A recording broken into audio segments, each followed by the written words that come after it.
ନକଲି ଆଧାର କାର୍ଡ ଦେଖାଇ ସଂସଦ ଭବନ ପରିସରରେ ପ୍ରବେଶ କରିବାକୁ ଚେଷ୍ଟା କରିଥିବାରୁ 3 ଜଣଙ୍କୁ ଗିରଫ କରାଯାଇଛି।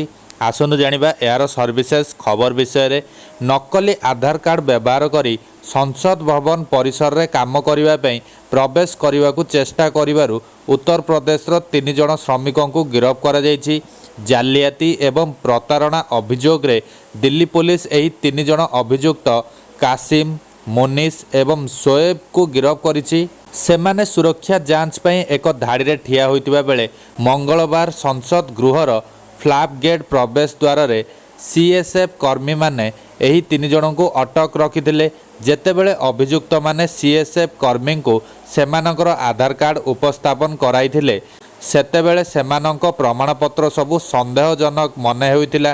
ଯେତେବେଳେ ଅଧିକ ଯାଞ୍ଚ ପାଇଁ କାର୍ଡ ପଠାଗଲା, ସେତେବେଳେ ସେମାନେ ଜାଲ୍ ଆଧାର କାର୍ଡ ଆଣିଛନ୍ତି ବୋଲି ସଙ୍ଗେ ସଙ୍ଗେ ଜଣାପଡ଼ିଯାଇଥିଲା।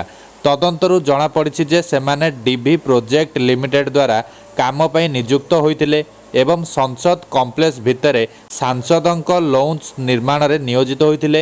ଏହି 3 ଅଭିଯୁକ୍ତଙ୍କ ବିରୋଧରେ ଭାରତୀୟ ଦଣ୍ଡବିଧି ସଂହିତା ଆଇପିସିର ଧାରା 465 ଜାଲିଆତି, ଧାରା 419 ବ୍ୟକ୍ତିତ୍ୱ ଦ୍ୱାରା ପ୍ରତାରଣା, ଧାରା 120B ଅନ୍ତର୍ଭୁକ୍ତ ଅପରାଧିକ ଷଡ଼ଯନ୍ତ୍ର, ଧାରା 471 ପ୍ରକୃତ ଜାଲ୍ ଡକ୍ୟୁମେଣ୍ଟ ଭାବରେ ବ୍ୟବହାର ଏବଂ ଧାରା 468 ଠକିବା ଉଦ୍ଦେଶ୍ୟରେ ଜାଲିଆତି ଆଦି ଲାଗୁ କରାଯାଇଛି।